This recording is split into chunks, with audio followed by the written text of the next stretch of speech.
আমি কিন্তু রেপ আর মার্ডার করিনি। আমি বললাম, আমাকে সেখানেও তো বলতে দেয়নি। সরকারই আমাকে ফাঁসাচ্ছে। আমি এতদিন চুপ ছিলাম, আমাকে সব জায়গায় ভয় দেখাচ্ছে। নাম বলে দিচ্ছি, দিলীপ গোয়েল যিনি আছেন ডিসি স্পেশাল, ওনারা নিজেরা আমাকে ফাঁসিয়েছে। I'm angry. I'm extremely angry at what has happened. Sanjay Roy চিৎকার দিয়ে বলছিল যে নাকি আসলে খুনি না, আসলে খুনি হলো বিনীত গোয়েল এবং তাকে ফাঁসানো হয়েছিল বিনীত গোয়েলের দ্বারা। তো বন্ধুরা, আসলে এর পিছনে কার হাত রয়েছে এবং আসল খুনি কে, চলুন এই বিষয়ে বিনীত গোয়েলের কি মতামত আগে জেনে আসি। সঞ্জয় বলছে যে বিনীত গোয়েল আমাকে ফাঁসিয়েছে কার্যত। দেখুন, সাধারণত একজন অপরাধী যদি আরেকজনকে অপরাধে জড়াতে চায় তার কথাটা বিশ্বাস করা হয় না, ঠিক আছে? কিন্তু আমাদের মনে রাখতে হবে যে এটা একটা rarest of the rare crime, যেখানে একটা গোষ্ঠী নিয়ে আমি বলছি, একটা গোষ্ঠী লেড বাই মমতা ব্যানার্জির নেতৃত্বে একটা গোষ্ঠী, যার মধ্যে পুলিশ আছে, প্রশাসন আছে, ডাক্তাররা আছে, তারা মিলে একটা খুনকে ধামাচাপা দিতে চেয়েছে কোনো বিশেষ কারণে। তো এটা যেহেতু rarest of the rare case, সেই জন্যে এখানে যে সাধারণ নিয়ম সেখান থেকে খানিকটা বিচ্যুত হওয়া প্রয়োজন আছে বলে আমি মনে করি।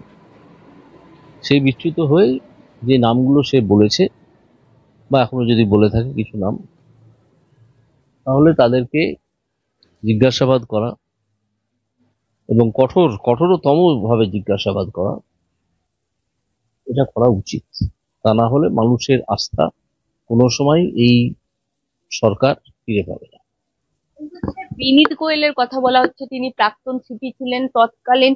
তাকে সঙ্গে সঙ্গে দেখা গিয়েছিল এই ঘটনা ঘটার পর আর জি কর হসপিটাল থেকে শুরু করে একদম বিনীত গোয়েল সবসময় তাকে দেখা গিয়েছিল পুরো। এই মুহূর্তে দাঁড়িয়ে তখনও সবাই বলেছিলেন, আপনারা যা বলেছিলেন যে বিনীত গোয়েলকে জিজ্ঞাসাবাদ কেন করা হচ্ছে না, সেই সঞ্জয় রায় সেই বিনীত গোয়েলের কথাই বলছে। আর এর আগের দিন যখন তাকে কোর্টে তোলা হয়েছিল, সে বলেছিল যে আমাকে ডিপার্টমেন্ট চুপ থাকতে বলেছে, সরকার ফাঁসিয়েছে। তো বিনীত গোয়েলের তো একটা বড় ভূমিকা এই কনস্পিরেসিতে আছে বলে আমি মনে করি। না হলে একেবারে একজন পুলিশ কমিশনার গিয়ে হাজির হলেন, অতক্ষণ থাকলেন, এতবার ফোনে কথা বললেন মুখ্যমন্ত্রীর সঙ্গে, অনেকবার বলেছেন বলে জানা যাচ্ছে, এবং তারপরে তারই পুলিশ অবশ্যই মুখ্যমন্ত্রীর নির্দেশে তথ্য প্রমাণ লোপাট করলো, মৃতদেহটাকে জোর করে বার করে নিয়ে গিয়ে পুলিশ পরিবৃত অবস্থায় পুড়িয়ে দিল। সুতরাং বিনীত গোয়েল সন্দেহের ঊর্ধ্বে তো ননই, সন্দেহের মধ্যে একেবারে, সন্দেহের যদি একটা কোর এরিয়া থাকে যার মধ্যেই বিনীত গোয়েল, মমতা ব্যানার্জি এরা অবস্থান করছেন, যেমন করছেন সন্দীপ ঘোষ, সেরকম। তো সন্দীপ, মমতার নির্দেশ ছাড়া তো এখানে এসব কিচ্ছু হবে না, হতে পারত না, কেউ বিশ্বাস করবে না পশ্চিমবঙ্গে আজকে। মমতা ব্যানার্জির নির্দেশ ছাড়া বিনীত গোয়েল সেখানে চলে গেলেন এবং তারপরে তার বাবা মাকে বসিয়ে রাখা হলো, তারপরে 3 ঘন্টা, তারপরে ওখানেই পোস্টমর্টেমটা হয়ে গেল সন্ধ্যাবেলা, এবং সেখানেও কিছু আইন রুলের কিছু আছে, রুলের কিছু ব্যত্যয় ঘটেছে করে করা হলো, তারপরে জোর করে সেটাকে নিয়ে গিয়ে সেই দিনই পুড়িয়ে ফেলা হলো। এইসব এতগুলো জিনিস থেকে মমতা ব্যানার্জি তো নিজেকে আলাদা করতে পারবেন না, কারণ তার নির্দেশ ছাড়া এসব ঘটনা ঘটে না। আর দ্বিতীয় সন্দেহ হচ্ছে, প্রখর সন্দেহ অনেকেরই বেড়েছে, সেটা হচ্ছে মমতা ব্যানার্জি স্কুলের চাকরি নিয়ে এতবার সুপ্রিম কোর্টে চলে গেছেন সিবিআই এর বিরুদ্ধে, মমতা ব্যানার্জির সরকার, সেই মমতা ব্যানার্জি একেবারে চিন্তাহীন মুখে টিভি ক্যামেরার সামনে বলে দিলেন যে সিবিআই হলে আমার আপত্তি নেই। কেন এই চেঞ্জ অফ স্টান্সটা? কেন? তার কারণ হচ্ছে যে এখন আমি তথ্য প্রমাণ সব লোপাট করে দিয়েছি, যা করার তোমরা আর এটাকে খুনটাকে কারা খুন করেছে সেটাকে বার করতে পারবে না। এই জেনে, এটা বুঝে মুখ্যমন্ত্রী এই কথাটা বলেছিলেন, মমতা ব্যানার্জি এই কথা বলছিলেন। যতদিনই সময় চান, হয়তো পাননি, আদালত যত সম্ভব তাড়াতাড়ি সম্ভব করেছে, তো এটার পরে মুখ্যমন্ত্রী যখন বললেন যে আমি সিবিআই চাই, সিবিআই দিলে আমার কোনো আপত্তি নেই, তাতেই বোঝা গেল যে তিনি নিশ্চিন্ত, যে প্রমাণ সব লোপাট হয়ে গিয়েছে। তো এটা তো আরো একটা সাপোর্টিং স্টেটমেন্ট যে হ্যাঁ তাহলে এমন কিছু হয়েছে রাজ্য সরকার এবং মমতা ব্যানার্জির নির্দেশে, যাতে সিবিআই এসব কিছু করতে পারবে না, এরকম একটা ভাব। তো সেই জন্য বিনীত গোয়েল, মমতা ব্যানার্জি এরা ওই সন্দেহের যে একেবারে কেন্দ্রস্থল তার মধ্যে রয়েছেন।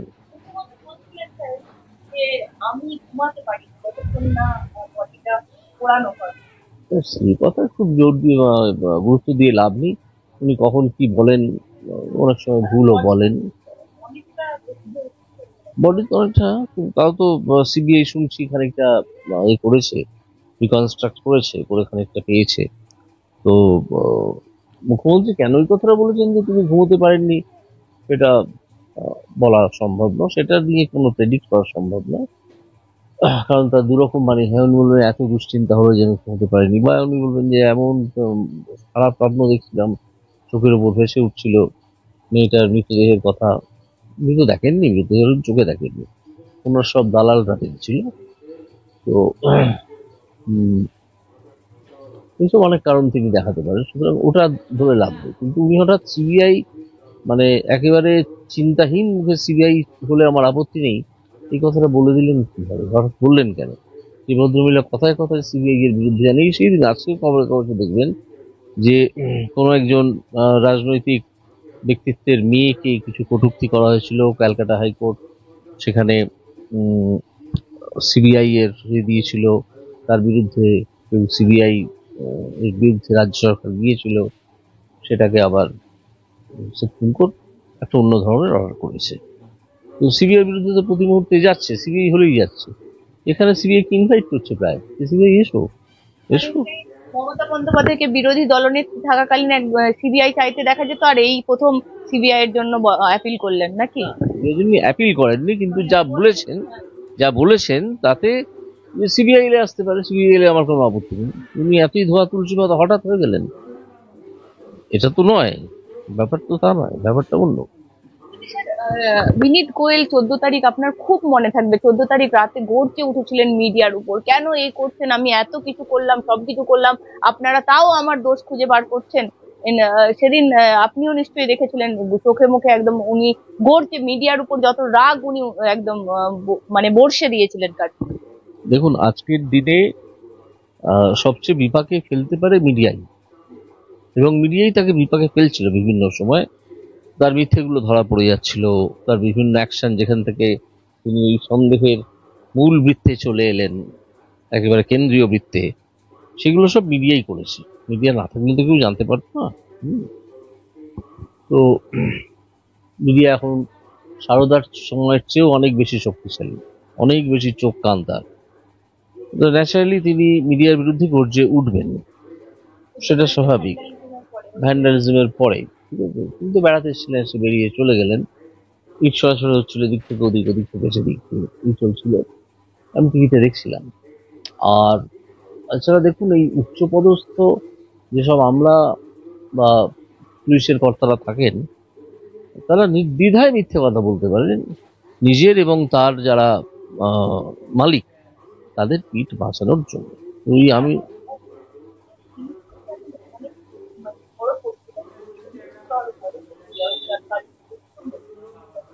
হ্যাঁ, সে তো ডাক্তারদের আন্দোলনের ফল বলা যায়। ডাক্তাররা এমন আন্দোলন করলেন যে বিনীশ গোয়েল সেখান থেকে বোধহয় কি হলেন, ডিজিপি হয়েছেন, বোধহয় ডিজিপি হয়ে গেছেন এসটিএফ এর, স্পেশাল টাস্ক ফোর্সের।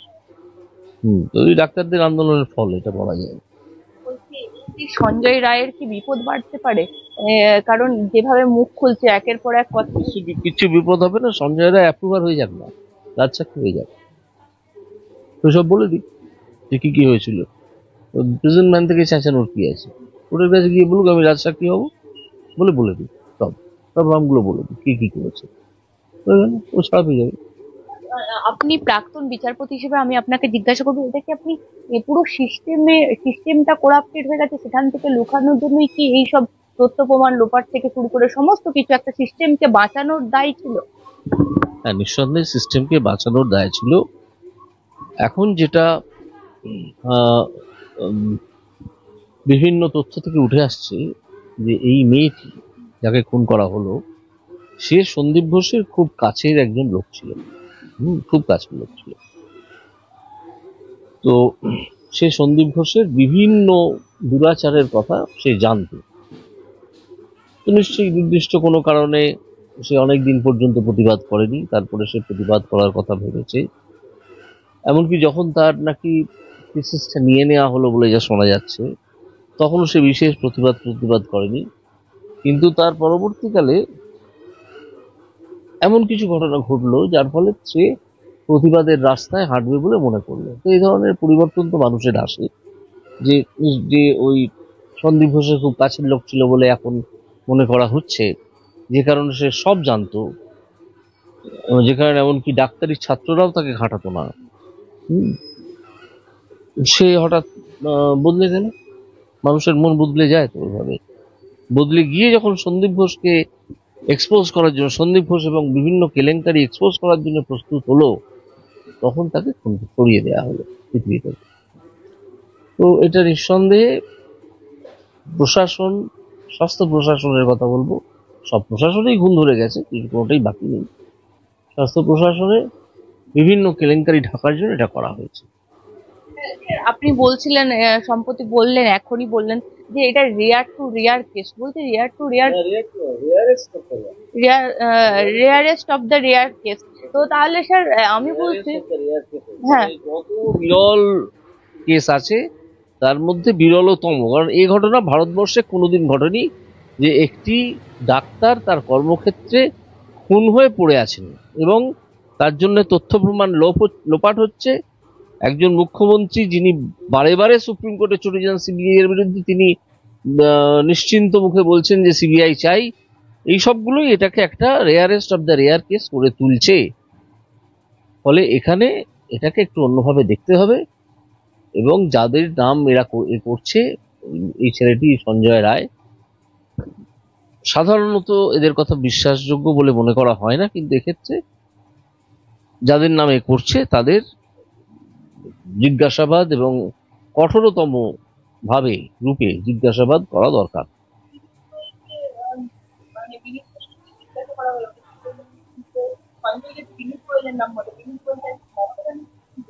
বলতে পারে, বলতে পারে, না বলার কি আছে? কার সঙ্গে, কাকে? সঞ্জয় আর বিনীত? হ্যাঁ, হতে পারে, যদি সিবিআই মনে করে। না, মুখ্যমন্ত্রীকে তো এখনো অভিযুক্তের তালিকায় আনা হয়নি, যদিও আমি বহুবার বলেছি যে এটার তদন্ত শুরুই হওয়া উচিত মুখ্যমন্ত্রী থেকে। তদন্তের যে একদম শেষ যে বিন্দু সেটা হচ্ছে মুখ্যমন্ত্রী। এবার সেখান থেকে পেরোলে বিনীত গোয়েল, অন্যান্য পুলিশ অফিসার, সন্দীপ ঘোষ, অমুক তমুক, তারা সব আসবে। হ্যাঁ, কেন করা যায়? কেন করা যাবে না? আইনে সব লেখা থাকে না, কেন করা যাবে না? আইনে সব লেখা থাকে না? কত রাজ্যের মুখ্যমন্ত্রী গ্রেপ্তার হয়ে গেছে আপনি জানেন তো, তাই না? আমি বলছি এত বিরলতম ঘটনা হলে সুপ্রিম কোর্টের ক্ষেত্রে কেন এরকম ভূমিকা দেখলাম আমরা, ঠিক বুঝতে পারলাম না। সত্যি আপনিও বলছেন প্রাক্তন বিচারপতি, তাছাড়াও আপনার দীর্ঘ আইনজীবী জীবন, যে এই মুহূর্তে দাঁড়িয়ে এই যে যে ঘটনা ভারতবর্ষের ইতিহাসে সারা পৃথিবী তাকিয়েছিল, তাও তো সুপ্রিম কোর্টের ভূমিকা নিয়ে তো অনেক প্রশ্ন উঠলো সুপ্রিম কোর্টে। সুপ্রিম কোর্টের ভূমিকা নিয়ে যে প্রশ্নটা উঠেছে সেটা আমি অনেক আগেই তুলেছিলাম, যখন একদিন সেই তৎকালীন প্রধান বিচারপতি বেঞ্চে বসতে পারেননি এবং কবে মামলাটা হবে তার কোনো ঘোষণাও ছিল না। তখন দিল্লিতে আমি ছিলাম। দিল্লিতে একজন সাংবাদিক আমায় জিজ্ঞেস করেছিলেন। আমি টিভি ক্যামেরার সামনেই বলেছিলাম যে এটা নিয়ে আমার অত্যন্ত আপত্তি আছে, অন্তত দিনটা ঘোষণা করা উচিত কবে হবে। ঠিক আছে? তো এছাড়াও সুপ্রিম কোর্টের এই মামলাটা হাইকোর্ট থেকে তুলে নেওয়া এটা একেবারেই উচিত হয়নি। কেন হয়েছে তা আমার তো জানা নেই, কারোরই জানা আছে বলে মনে হয় না। তো তৎকালীন প্রধান বিচারপতি ছিলেন চন্দ্রচূড়। তিনি এটাকে তুলে নিয়েছিলেন যে কোনো কারণেই হোক, এবং ক্রমাগত সেটাকে ঠান্ডা ঘরে পাঠাতে একটা জায়গায় নিয়ে গেছেন। এমনকি আজকে একটা সময় এসেছে এই ছেলেটি বিনীত গোয়েলের নাম বলার পর, যখন কিনা সুপ্রিম কোর্টের সামনে যে 3-4টে রিপোর্ট জমা পড়েছে, তার প্রথম রিপোর্টটা বা দ্বিতীয় রিপোর্টটা বা যে রিপোর্টটা দেখে সুপ্রিম কোর্ট বলেছিল যে ডিস্টার্বিং, সেই রিপোর্টটা ডিসক্লোজ করে দেওয়া দরকার। না হলে কিন্তু আজকের এই ট্রান্সপারেন্সির যুগে বোঝাই যাচ্ছে না যে কে কাকে বাঁচাচ্ছে, কে কাকে রক্ষা করতে চাইছে। এখানে আমার একটা নাটকের কথা মনে পড়ে যাচ্ছে, বহু পুরনো নাটক, শায়ক দলের 2 হুজুরের গল্প। একজন রিটায়ার্ড আমলা আর একজন রিটায়ার্ড বিচারপতি, তারা বন্ধু, পার্কে ঘোরেন টোলেন, বিভিন্ন বিষয়ে কথাবার্তা বলেন।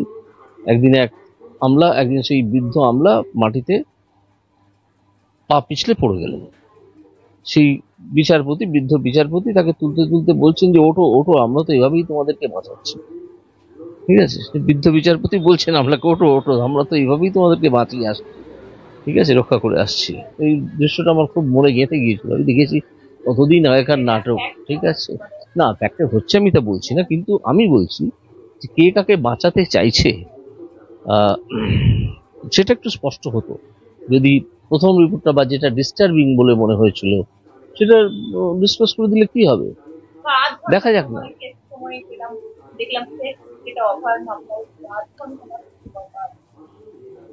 সে তো কেউ যদি মনে করেন যে আমি আধ ঘন্টার বেশি সময় দেবো না এই জিনিসটাকে, একটি মেয়েকে মেরে ফেলতে কতক্ষণ সময় লেগেছে, হয়তো 15 মিনিট সময় লেগেছে, তো তার জন্য আধ ঘন্টা আমি খরচ করছি এর ভারতবর্ষের শীর্ষ কোর্টে বসে, সেটা তো সে তুলনায় অনেক বেশি। পরবর্তীতে এর আগে তো ঘন্টার পর ঘন্টা শুনানি হয়েছে, এখন আর শোনার দরকার নেই, তেমন আধ ঘন্টাই যথেষ্ট, তারপরে আবার হবে। নিম্ন আদালতে পুরো কেসটা চলছে, সবার চোখ এই মুহূর্তে, রোজ ট্রায়াল চলবে। আমি বলছি স্যার, এই মুহূর্তে দাঁড়িয়ে কি মনে হচ্ছে, সত্যি কি কিনারা হবে, সত্যি কি জাস্টিস পাওয়া যাবে? আপনি যেভাবে আমাদেরকে একটা মানে রুট অফ ম্যাপ মানে যেটাকে বলে কার্যত ওরকম টাইপের কিছু কি আপনার এই মুহূর্তে দাঁড়িয়ে মনে হচ্ছে যে এইভাবে গেলে সত্যিও একটা কিনারা হতে পারে? এখনো বলছি কোনো কিনারা হবে না। ওই যে বললাম, কে কাকে বাঁচাতে চাইছে, কে কার হাত ধরে তুলতে চাইছে, পিছলে পড়ে গেছে, সেসব যতক্ষণ না পরিষ্কার হচ্ছে, সে হয়তো পরিষ্কার হবে আজ থেকে 30 বছর পরে গিয়ে। না কেন সঞ্জয়ের ফাঁসি হবে? কিছু প্রমাণ করা যাবে না সঞ্জয়ের বিরুদ্ধে, কিছু প্রমাণ করা যাবে না। খুব চার্জশিট হয়েছে তো কি হয়েছে, তাতে কি হয়েছে? চার্জশিট হওয়া, চাল হওয়া আর ফাঁসি হওয়া কি এক ব্যাপার নাকি? না না না, কিচ্ছু হবে না। না না না, অত সহজ নাকি একটা লোকের ফাঁসি হয়ে যাবে? সেই নিয়ে তো অনেক অনেক লেখাপত্র এখন বেরিয়েছে যে ধনঞ্জয় সত্যিই কতটা দোষী ছিল, সেটার কোনো মেজার করা হয়নি উপযুক্তভাবে, ঠিক আছে। তো এই যদি অবস্থা হয় তাহলে ফাঁসি হবে কথা বলা যায় না, কিছুই হয়তো হবে না, 2 বছর 3 বছর একটা শাস্তি পেয়ে ছাড়া পেয়ে যাবে, তার মধ্যে হয়তো 2 বছর জেলেই থাকবে। এরকম অনেক বড় বড় কেস হয়েছে, এখানে দেখা গেছে, ভারতবর্ষে দেখা গেছে যে যিনি মারা গেছেন তিনি যদি একজন ভয়ঙ্কর বিখ্যাত মানুষ না হন, তাহলে তার খুনের কেসে খুব বিরাট কিছু হয় না, ঠিক আছে। রঙ্গা বিল্লার কেস হয়েছিল অনেকদিন আগে দিল্লিতে, একটা ধর্ষণ এবং খুন, তারপরে ধর্ষণ খুনের কেসের অর্ডার তো নিশ্চয়ই হয়েছে, আমার মনে পড়ছে না সত্যিকারের ফাঁসিটা হয়েছিল কিনা, আর ধনঞ্জয় হয়েছিল, ফাঁসি হয়েছে বলে আমার মনে পড়ছে না। আমি বলছি, এই অনেকেই আবার এরকমও প্রশ্ন তুলছে, আমি দেখছিলাম শাসক দলের অনেকেই বলছেন যে কে সঞ্জয়, কে মানে সঞ্জয়ের কথা এত কেন শুনতে হবে, সঞ্জয় কি বেদ বাক্য বলছে নাকি, সঞ্জয় একটা আসামি, তার কথাকে এত গুরুত্ব দিয়ে মিডিয়া কেন লাফালাফি করছে, এরকমও মন্তব্য আছে। তারাই বলবেন যারা সঞ্জয়ের কথায় বিপদে পড়ে যাচ্ছেন, ঠিক আছে। কুণাল ঘোষকে চুপ করিয়ে দেওয়া হতো কেন? কুণাল ঘোষকে চুপ করিয়ে দেওয়া হতো এই কারণে যে কুণাল ঘোষের কথাগুলোয় কিছু সত্যতা ছিল, হয়তো অনেকটাই সত্যতা ছিল, যে কারণে কুণাল ঘোষের কথায় ভয় পেত বলেই ওই প্রিজন ভ্যান চাপড়াচাপড়ি করে তার কথাটাকে আটকানো হতো, তাই না? আজকে কুণাল ঘোষই নিজেই হয়তো বলবেন যে কেন সঞ্জয়কে এত, হয়তো বলছেন, আমি জানি না, শুনিনি। সবাই লেগে পড়েছে। তো বলতেই পারেন, কমরেড কমরেড কুণালকে বাঁচাতেও অনেকে নেমে পড়েছিলেন, ঠিক আছে। তো এরকম হতে পারে, এই সঞ্জয়ের কথাগুলি তাদের আসল ভয়ের ব্যাপার। এবং আমি তো মনে করি একটা ব্যতিক্রমী, একটি অতি অতি ব্যতিক্রমী ঘটনার একটা ব্যতিক্রমী বিচার হওয়া দরকার, যেখানে যার যার নাম এই সঞ্জয়ের মুখে উঠে আসছে তাদেরকে কঠোরতম ভাবে জেরা করা। 1 নম্বর, কলেজে হয়নি তা আমি বলছি না, হয়তো করা হয়েছে, দেখা যাবে পুলিশ হয়তো পুলিশের এসবিআই হয়তো পুলিশকে জেরা করেছে, এই বিনীত গোয়েলকে জেরা করেছে। হয়তো করেছে, যতদূর শোনা যায় বিনীত গোয়েলকে তো জেরা করেছে, যতদূর শোনা যায়। এখন শোনা কথার উপর তো আর, শোনা কথায় তো আর কান দেওয়া যায় না, হয়তো করেছে। তো জেরা করলেই যে সেখানে তিনি তার চেম্বারে বসে বা বাড়িতে বসে বিনীত গোয়েল সব সত্যি কথা বলবেন তা তো নয়। তাকে দপ্তরে আনতে হবে, সিবিআই দপ্তরে আনতে হবে, জিজ্ঞেস করতে হবে। এখন যারা জিজ্ঞেস করবেন তারাও আইপিএস অফিসার, হয়তো এসপি টেসপি পদমর্যাদার। এদিকে বিনীত গোয়েলকে ডাক্তারি আন্দোলন করে দিয়েছে একজন আইজি বা ডিজি পদমর্যাদায়। যারা প্রশ্ন করছেন সিবিআই এর হয়ে, তারা কতটা বিনীত গোয়েলকে কড়াভাবে প্রশ্ন করতে পারবে, এইসব স্ট্যাটাসের প্রশ্ন থাকে, হায়ারার্কি তো এখানে। সো সুতরাং বিনীত গোয়েলকে যেটা তো নিশ্চয়ই করা উচিত, এবং ঊর্ধ্বতন কর্তৃপক্ষ অনেক, যারা বিনীত গোয়েলের চেয়ে অনেক সিনিয়র, সেই রকম লোক মানুষের, সেই রকম অফিসারের, সিবিআই এর এসে বিনীত গোয়েলকে জেরা করা দরকার। প্রাক্তন সিবিআই কর্তা উপেন বিশ্বাস বলছিলেন, মমতা বন্দ্যোপাধ্যায়ের ডিপার্টমেন্ট নিয়ে যখন এত কথা উঠছে, সঞ্জয় যখন এই কথাগুলো বলছে, তাহলে যুক্তি দিয়ে মমতা বন্দ্যোপাধ্যায়কে এই যে কথাগুলো সঞ্জয় বলছে তার ডিপার্টমেন্ট সম্পর্কে বলছে, তাকে তাহলে যুক্তি দিয়ে খণ্ডন করতে হবে, বা যুক্তি দিয়ে তাকে বোঝাতে হবে যে যে জিনিসগুলো সে বলছে সেগুলো মিথ্যে। তাহলে যুক্তি দিয়ে মমতা বন্দ্যোপাধ্যায় সামনে আসুক। এটাকে আপনি কিভাবে দেখছেন? মমতা বন্দ্যোপাধ্যায় কবে সামনে এসছেন, কোন কেলেঙ্কারিতে সামনে এসছেন? সবসময় বলেছেন আমি কিছু জানি না। এখন দার্জিলিং এ থাকতে পারেন, ঠিক আছে, সবসময় বলে এসছেন যে আমি কিছু জানি না, আমি কিছুই জানতাম না এসব হচ্ছিল, সব, তাই না? আর ভোটের সময় বলে এসছেন যে আমি সব, আমাকে ভোট দাও, আমাকে দেখে ভোট দাও। তো সে তিনি যাই বলুন, পশ্চিমবঙ্গের মানুষ আজকে বুঝে গেছে, কিছু মানুষ ছাড়া তার দলের মানুষ অনেকে বুঝে গেছে যে মমতা ব্যানার্জি জানতেন কি জানতেন না, সবাই জানে, জানতেন না এটা পাগলেও বিশ্বাস করবে না, কিছু মানুষ ছাড়া। তো সুতরাং মমতা ব্যানার্জি এখানে এসে কি বলবেন? তিনি তো নাই বলবেন, তিনি কি বলবেন আমি সব জানতাম? জিজ্ঞেস করে লাভ নেই কিচ্ছু। জিজ্ঞেস যদি করতে হয় তাহলে জিজ্ঞেস করার মতো করে জিজ্ঞেস করতে হবে। মমতা ব্যানার্জির সামনে এসে বলার চেয়ে অনেক সুবিধাজনক হচ্ছে তিনি তার ভাইপোকে রাজ্যপাটে বসিয়ে দিয়ে নিজে চলে যাবেন, হয়তো হিমালয়ে চলে গেলেন একটা এই করতে কিছুদিনের জন্য।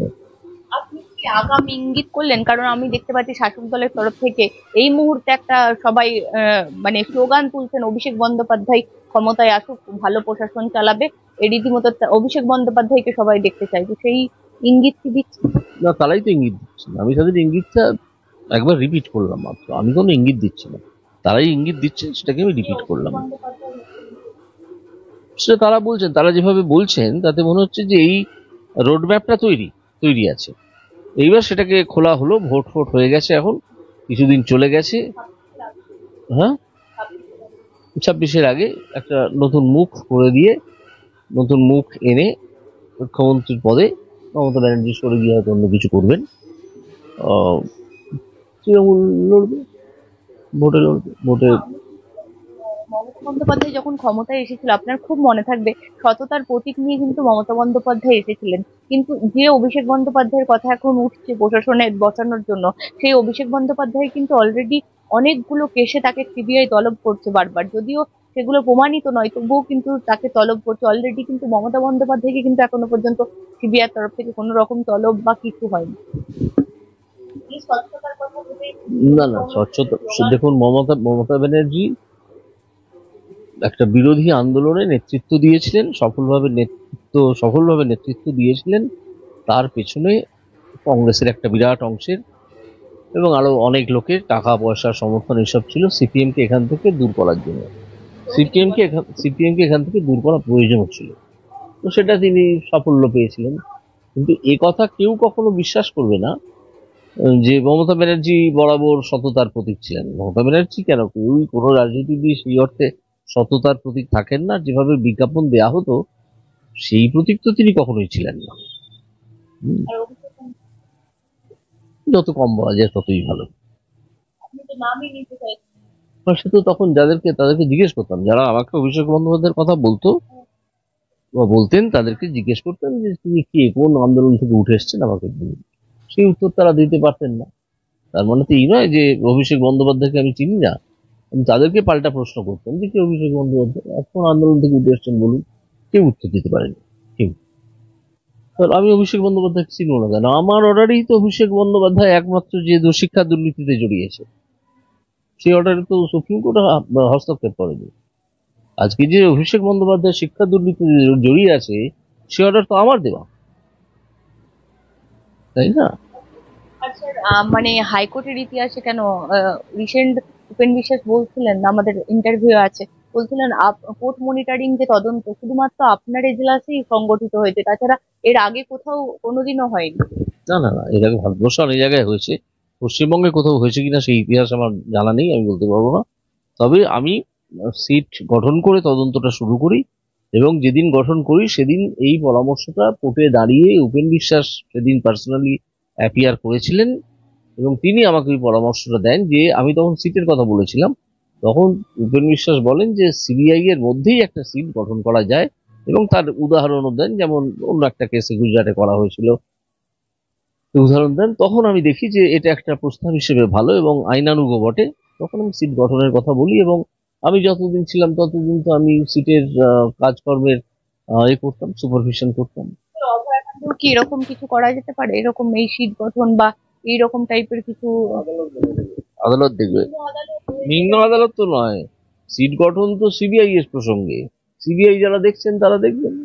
নিম্ন আদালতে এখন ট্রায়ালটা চলছে, কাল শুরু হয়েছে, শুরু হয়েছে, মানে এখন চলবে, মানে কিছুদিন চলবে, কিছুদিন চলবে। বন্ধুরা, আপনারা সবাই ইতিমধ্যে সম্পূর্ণ ভিডিওটি দেখে জেনে গিয়েছেন যে এর পিছনে আসল হাতটি কার রয়েছে, এবং কেন সঞ্জয় রায় বলল বিনীত গোয়েল হলো আসল খুনি, এবং এর পিছনে কারা কারা জড়িত লুকিয়ে রয়েছে।